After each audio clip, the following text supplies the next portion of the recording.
Dude, just do it. Just hit record. That's how we usually do this stuff. Oh, it's been recorded. Oh, you're right. While I was taking the pictures, yeah. Oh. Okay, hello and welcome back to Two for the Price of Nothing. A podcast. Yes! Actually, I took a podcast out of the title, remember? Because it was self-explanatory. Yeah. So we can't say that. Okay, well, I'm gonna say it because I feel like it's your part. This is your part. You matter for it. Okay, It's quite cold out because I was busy doing my homework that I could do tomorrow. Oh yeah, we have Monday off. Okay, well, we're back. We're doing a second episode. Every time I tend to start a project, a new decade every time. No, but the last one went up in January still. Oh, really? We recorded it in December, but remember it went up in January? Yeah. Yeah. So, a lot of things are going to be hard to catch up on. So basically, what was I saying? Oh yes, usually when I start a project, I start out strong, and then it just... I feel that. But I was really determined to let this podcast be different, and I just really wanted to keep doing this. So yes, this is the first step to doing that, and we have infinitely many more steps to go until one of us dies, and then I have to shake the little bottle of ashes around. I think we were talking about that, weren't we? Yeah! Hey, how are you doing today? Good. Jesus Christ. That's unsettling. How was your week? Yes. Yes? Oh, what, did you do anything interesting?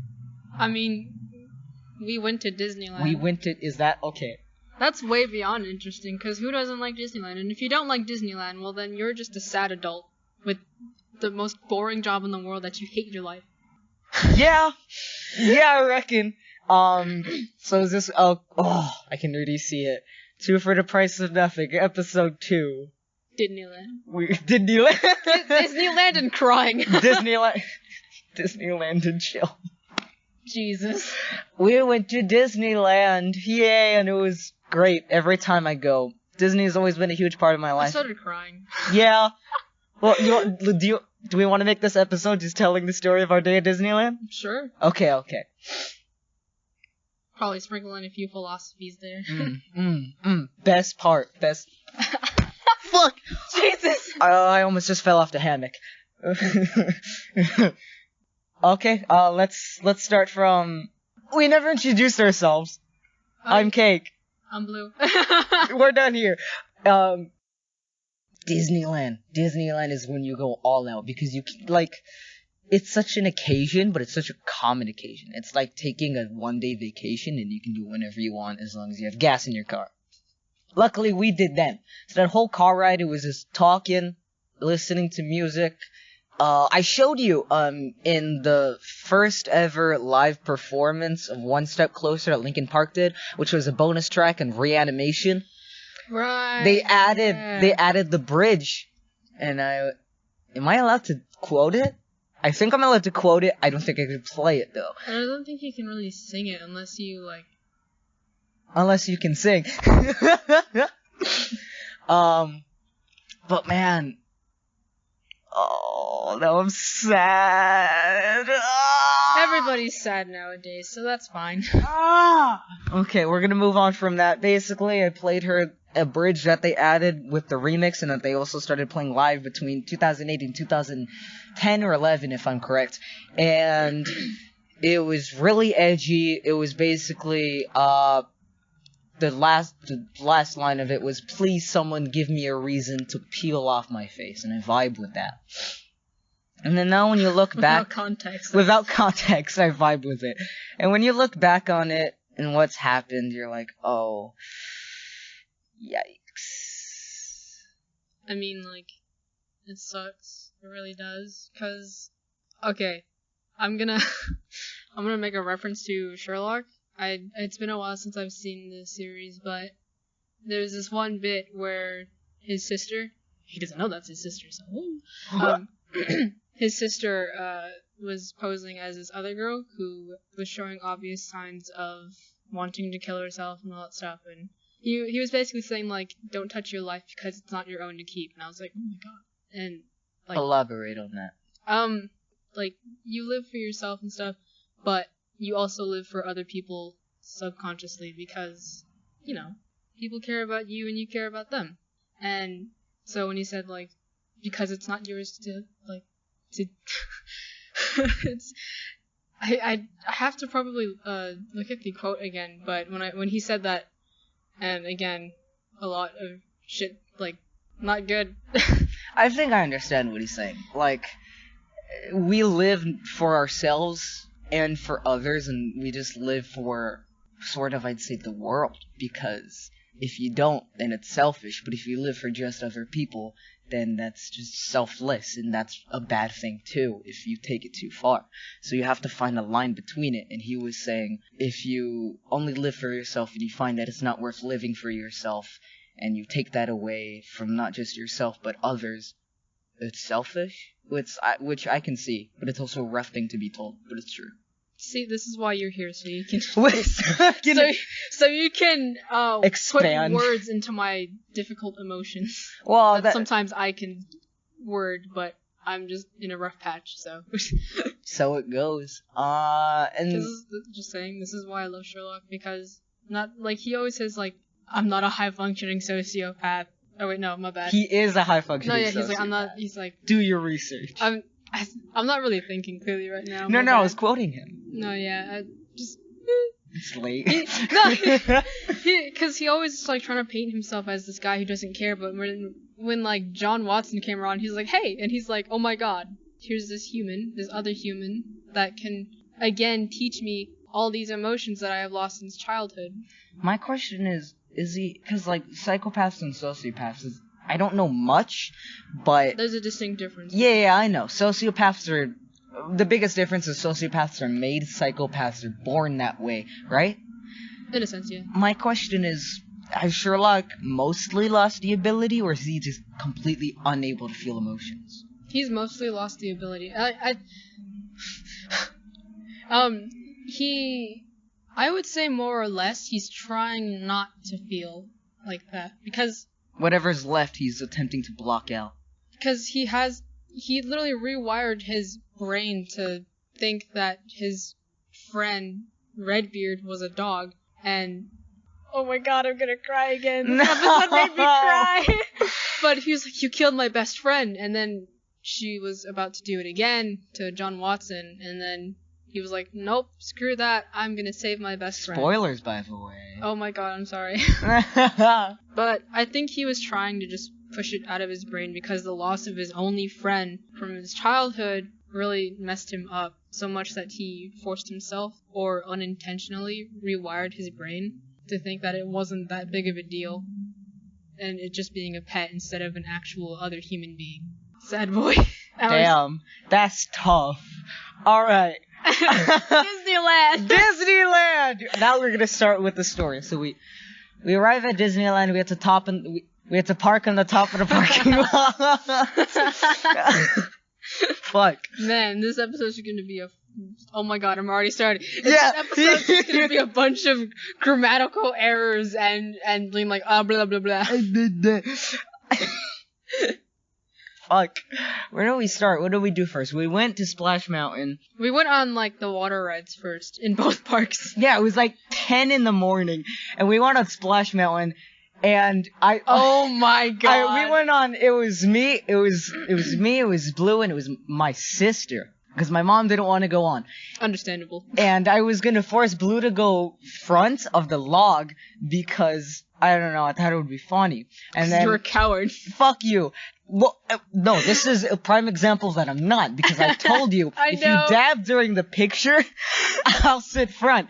And I sit front, and my sister tells me no dabbing during the picture, so I said, okay, fuck me, I guess. Because you did that for no reason, then.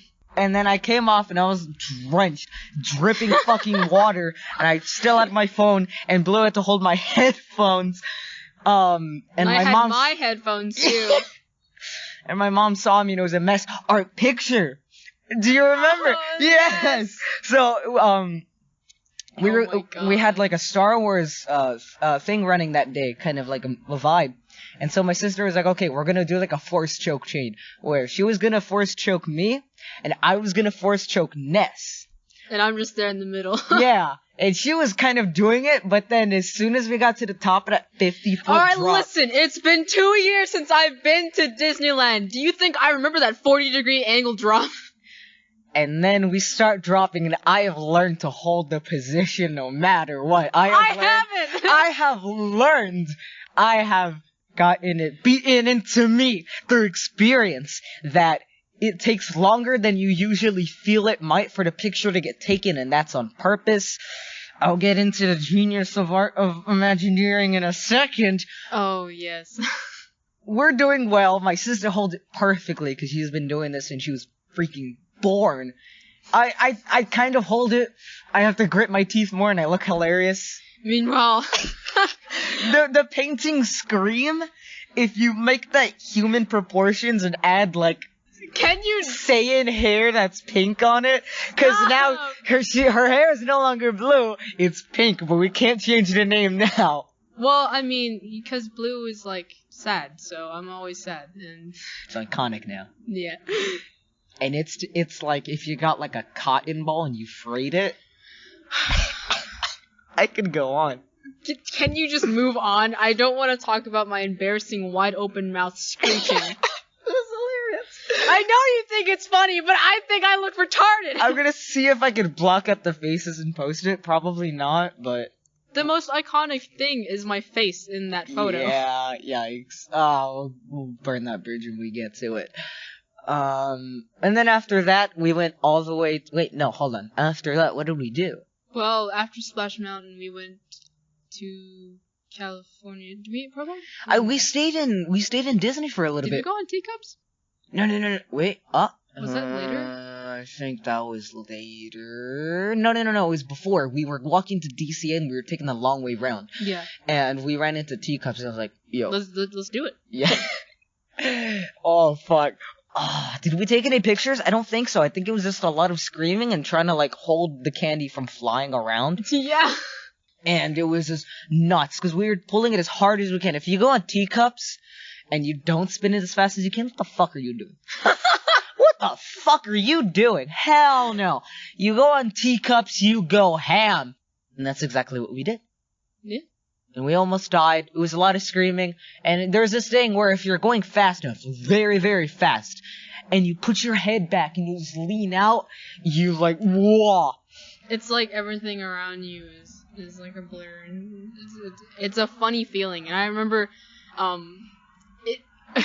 feeling dizzy for me sort of brings me PTSD, because one time I was in physics class, and one time, for some reason, I don't know, maybe I was just finally dying from the lack of food that I have. Me too. And a lack of water, because I forget to eat sometimes, and my mom has to be like, can you not try to kill yourself? I don't forget. I just kind of say, it's not important. That's bad. I have a reason. You don't, okay? Well, that's my whole MO. I don't really have a reason for anything. I'm gonna slap you. That's fine. I deserve it. Moving on. Okay. And, I was just really dizzy. No, the thing is that I've never gotten dizzy like that before, and it felt like I'd just gotten off of Teacups, so my head was just spinning, and I was like, oh no, and then I just rested my head down, and it just worsened. Oh no. Yeah, and I was like, hey, shout out to I'm sorry, I was really hard and... Can't say names. Oh my I'm bad. gonna have to block that out. Shout out to my physics teacher. Sorry I was shitty in your class. Shout out to all my teachers. I'm sorry I was shitty in your class. I passed it though. I didn't. Oh god. But I was like, yo, teacher, can I drink some water? Because I'm kind of like feeling dizzy. He seemed like he didn't believe me at first. Yo, cuz, I'm dying. Can I get some piss in my mouth? That's... Ew. That's like some JoJo's Bizarre Adventure bullshit right there. That's why it's great. Whatever. Disneyland. Teacups. I wanted to side tangent built off of your story. I was in 6th grade. I was taking an engineering class, and I was a little dickhead in middle school. 6th and 7th grade, little dickhead. Wasn't doing shit, and I just like a 5-year-old, fucking running around and shit. I hate myself for it. And we get better over time. And middle school doesn't exist for a lot of us. So. No, it doesn't count. Anything you did in middle school, it doesn't count. So you know how when you can like put your hands down on tables with like a space in between and swing yourself? Oh god. Yeah, I was doing that, but I went way too hard, and the teacher was like, "Hey, fuck off, will ya?" And I was like, "Eh," and he just said, "All right, whatever." And then I flipped, and I like turned, and my head landed on the edge of the table. And I remember like no one batted an eye at it, and I was like on the floor, and I was like, "Don't cry, don't cry, don't cry." And then I cried, of course. So I just went and I sat and I put my head down, and I was like, there was just a throbbing pain in the back of my head. I never told anyone. Oh my god. It's still my funniest story. Oh my god. Oh shit! I almost just fell Can you again. not try and like fall off the hammock and die like the same? If I'm lucky, I'll die. I'm not lucky. This has been a rough week for everyone. I mean, for some reason, this past week has just been like sluggishly depressing for me. You have ups, you have downs, you have middles, and then you have so it goes. Things get better. Yeah, no, like things get a lot better, even though sometimes you're in that dark tunnel. All you gotta do is just look at the light ahead of you, and you're like, huh, well, when I get out of here, I may be the same person, but I'll be a little bit better. Even if it's just like a half a centimeter, then you change. Me with a negative KD in COD. What was it? Oh, we were playing, I was playing COD with Nathan earlier, a production manager who I just name dropped earlier and didn't explain anything. And we were talking about World War III. And I mentioned like us getting drafted or something, and he was like, "I can't get drafted, my KD is too high." And we died, and I asked him to explain, and he was like, "If I was drafted, there would be no war." Osama's still alive. Okay. Jesus. Back to Disneyland. Disneyland story time. Actually, hold on, wait. Do you think World War III might happen? I think that if any kind of war is to happen, it's going to be like a Cold War kind of thing. This is a good point. Yeah. This is a very good point. Because if World War III was to happen, then it would only be a matter of time before nukes, etc., etc., and there's a reason my brother collects bottle caps. 200 something, by the way. Kid you not, since high school he's done it. I mean, I respect that. I do too. I should start. Yeah, you should, if you want to fucking survive. Oh, wait a minute, hold on, wait. There was this, my sister likes watching these apocalyptic videos, which is probably gonna prepare us for future events. Anyways, she was watching this one where it kind of reminds me of Borderlands, except crossover with, Fallout, and That sounds fun. like they use bottle caps as currency, and I was like, that's pretty cool. My thing is that, like, I was talking to my brother about this once, like, burp. Excuse you. No. I was talking to my brother about this once, and we were like, yeah, funny joke, I collect bottle caps for the apocalypse, but there are more than enough Fallout players that if it does happen, and by some miracle they survive and get to the surface long enough, where the Fallout is gone, by some fucking miracle, and considering the amount of fans there are, it's plausible that there will be some left. It's also plausible and likely that they would actually use bottle caps as currency.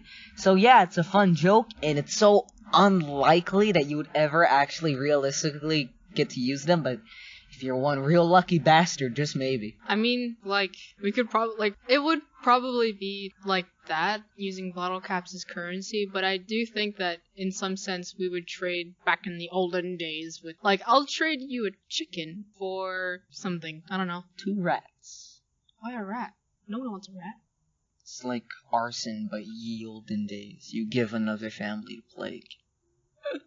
Fucking coward. Oh, like, I gave you this chicken for that potion of healing. I don't know, man. Potion of healing, it's just like Sprite. Sprite. Yeah. Want a Sprite cranberry? Nah! Take it! Are we gonna start Disneyland now? Cause we're like, almost halfway through and we've just been cock teasing it the whole time. Fair enough. Where were we? Yes. We had just finished teacups.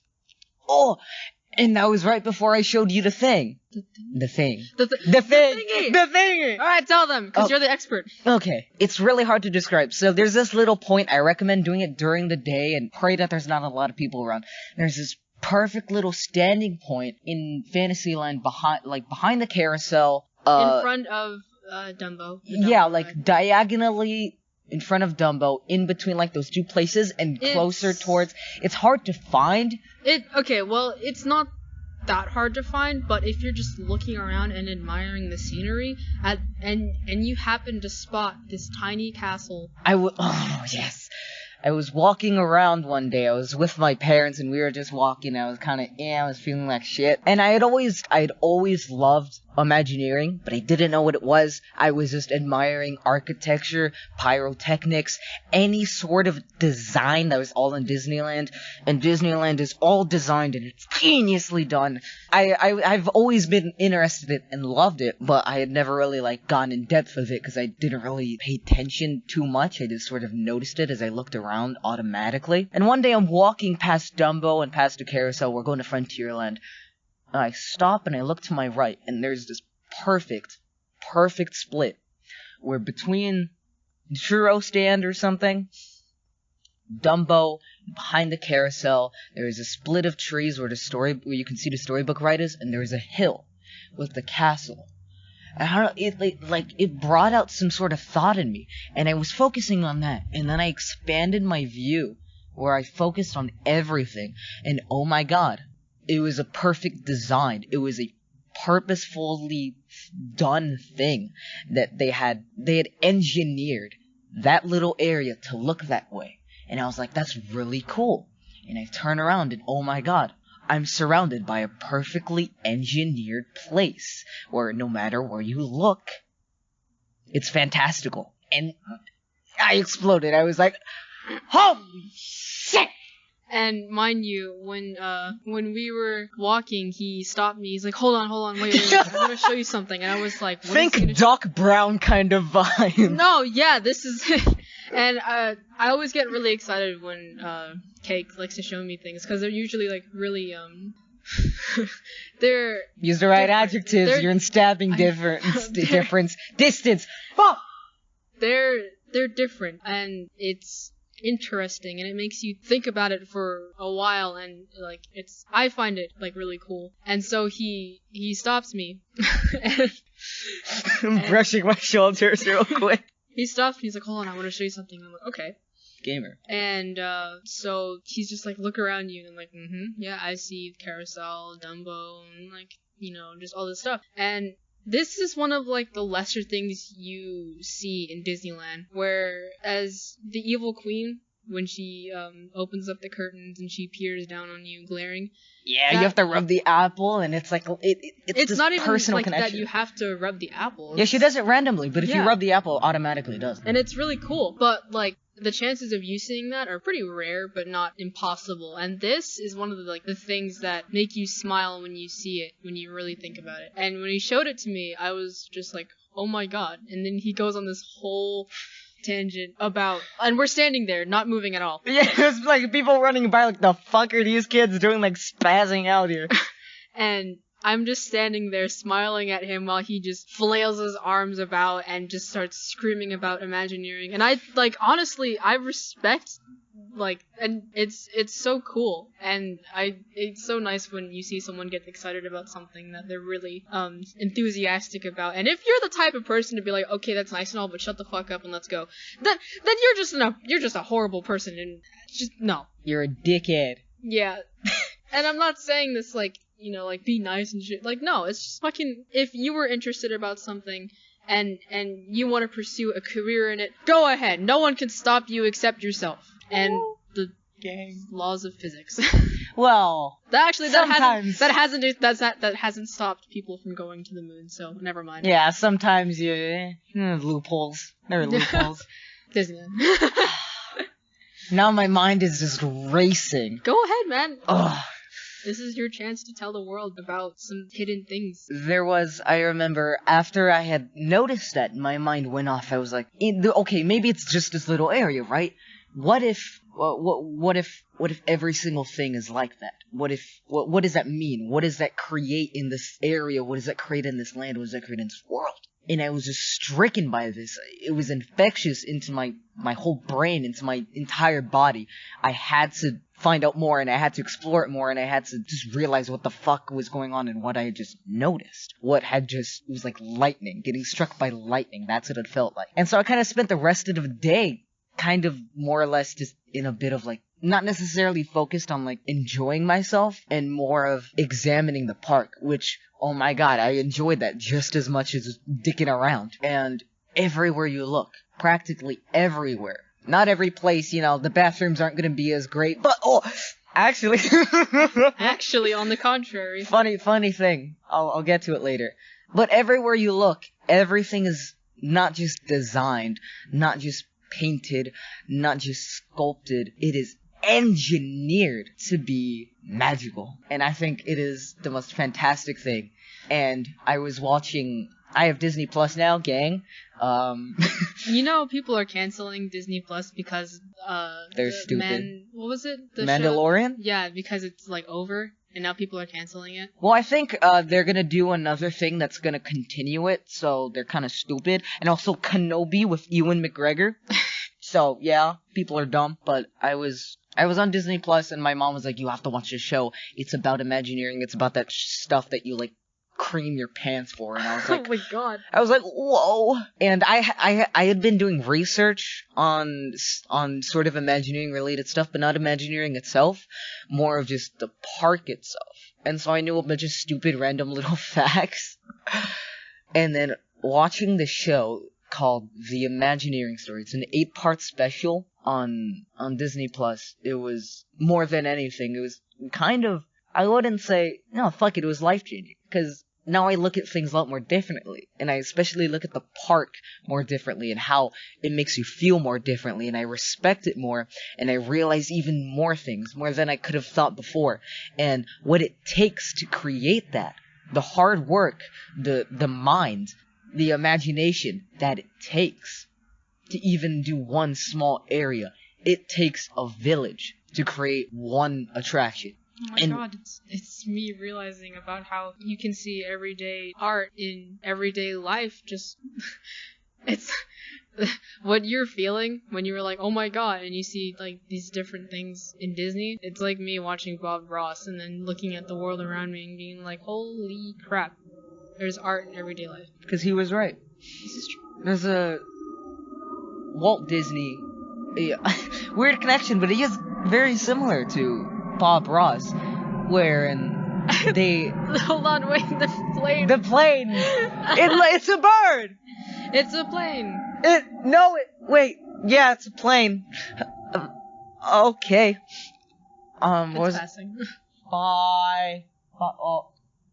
Okay, they're good. There's this connection Just in... hear this giant explosion later.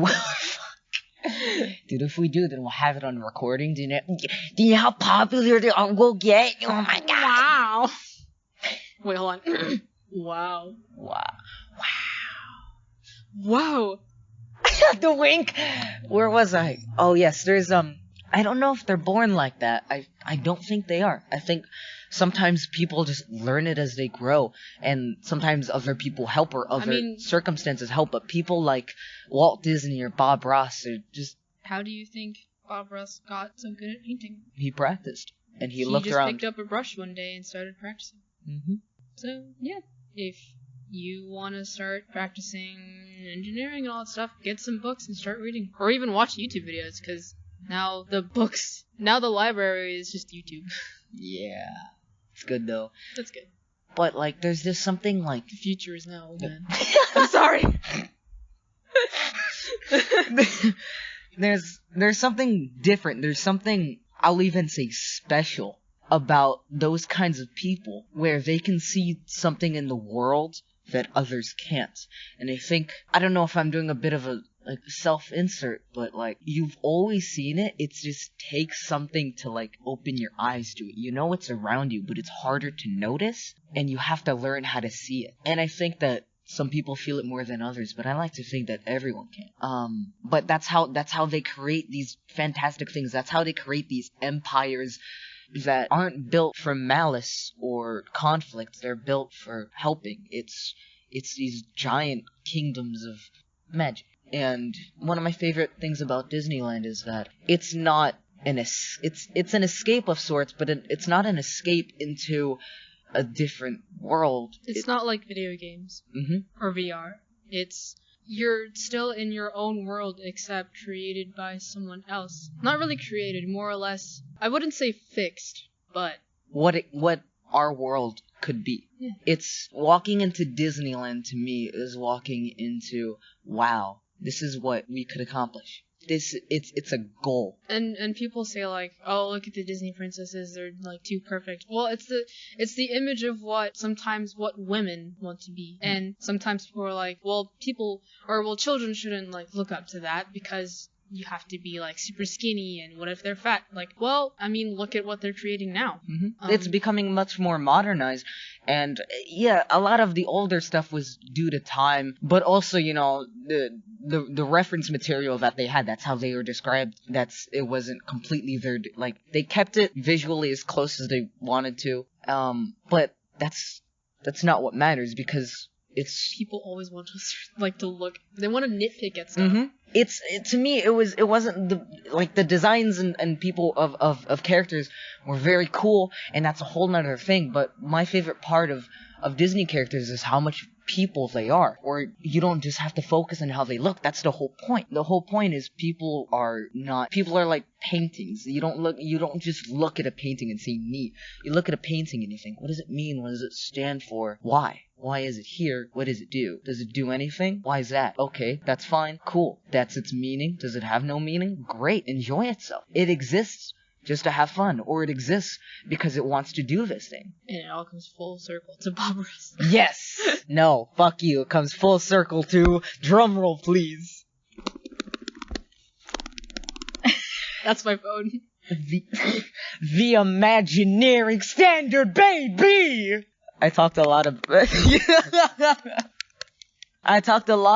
the Imagineering. What is the Imagineering standard at Disneyland? And with me, yeah. I was there to listen to all of it. You don't have to apologize, man. Like, because I enjoyed every bit of it. Because not only did you get satisfaction telling somebody about it and just being all excited and stuff, I got the opportunity to look at Disneyland stuff a bit more than just a theme park for kids, for parents to bring their kids because they've always wanted to come. And it's the happiest place on earth. It's for both children and adults and elderly people, and it's just this big gathering. It kind of reminds me, I'm gonna insert a bit of my culture here. Go ham. But it's kind of like a powwow. We have these gatherings to bring all types of tribes and all types of people, and we usually just celebrate either a national holiday or the Mother Earth, you know? And it's more or less a thank you for just living and breathing for every day and all the stuff that we are provided with by Earth giving it to us. And everybody, no one's really concerned with the outside world of the circle that we dance in to. And the drum, it represents our Mother Earth. Oh my god, it's been so long since I've been to one, but every time I do go there, it makes me feel happy, just like how he goes to Disneyland. I was about to say that. I feel like that's the same kind of parallel. The way you feel about powwows is the way I feel about the parks. Yeah, and more or less they're... Can I see your phone for a second? I want to Google something while you talk, because you have just said something fantastic. And I don't hear that every day, so thank you.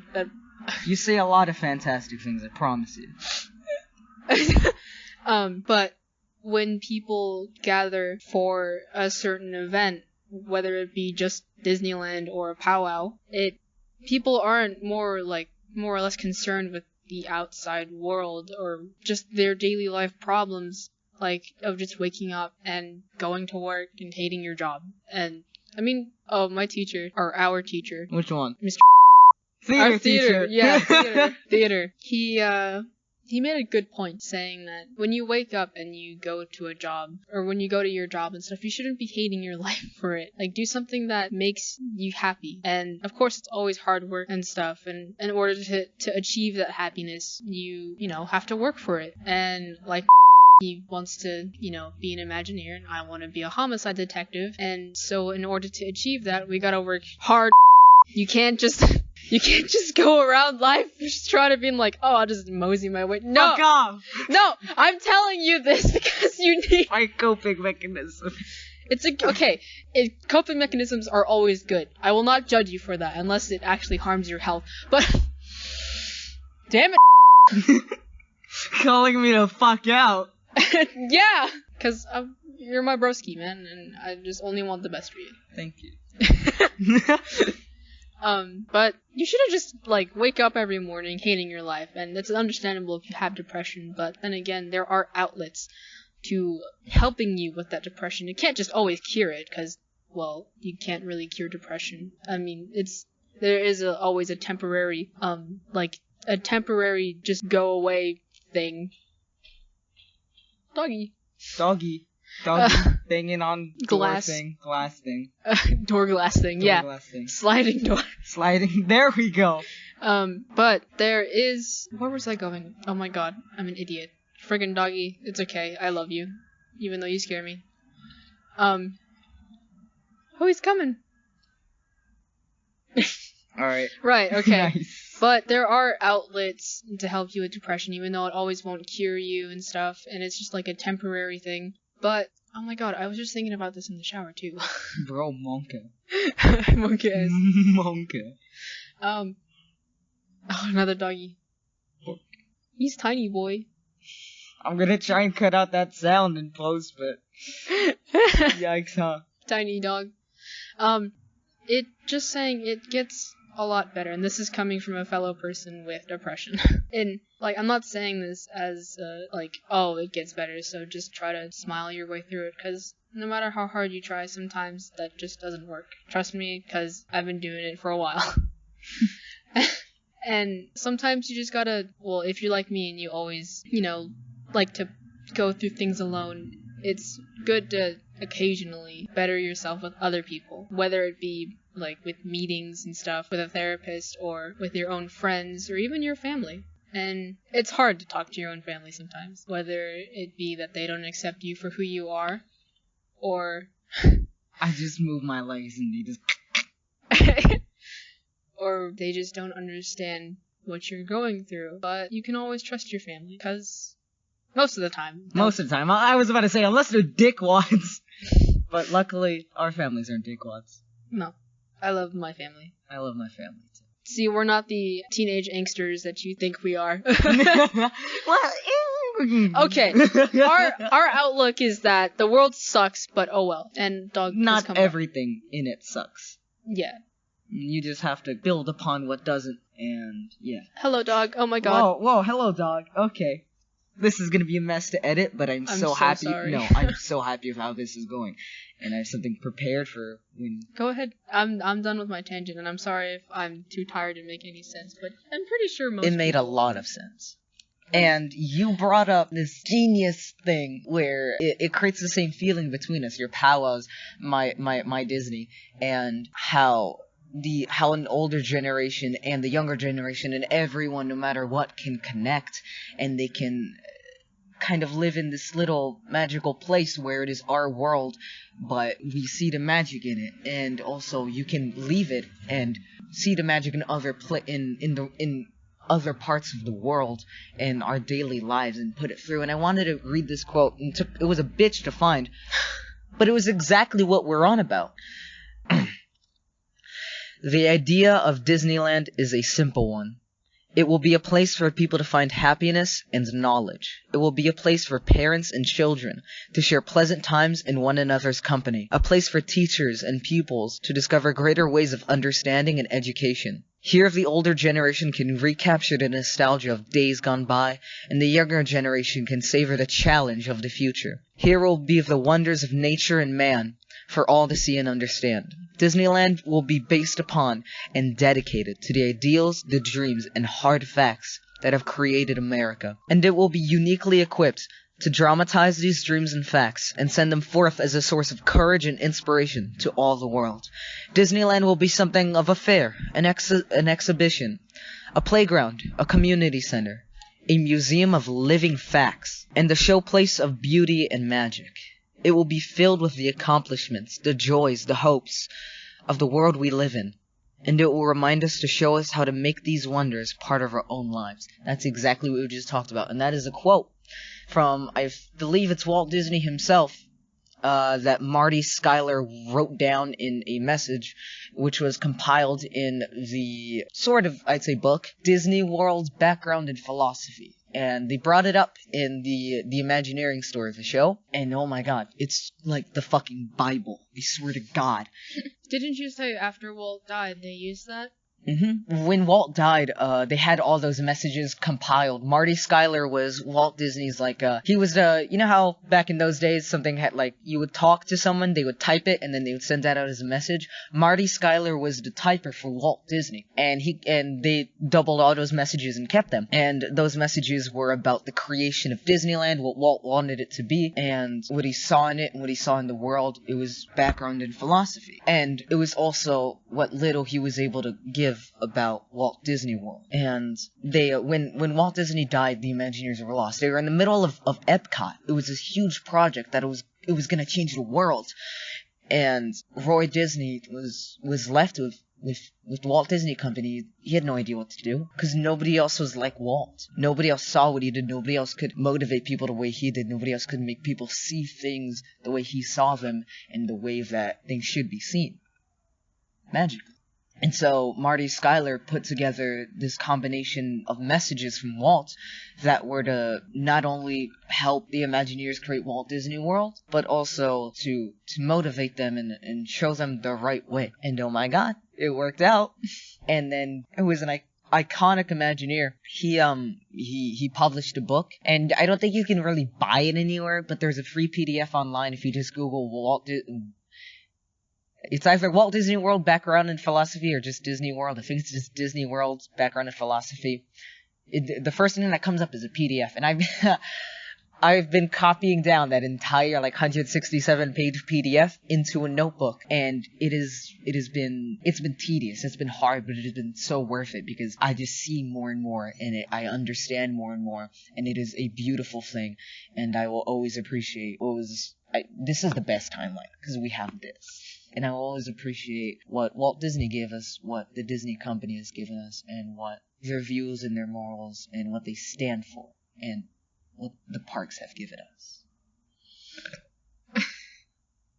50 minutes in.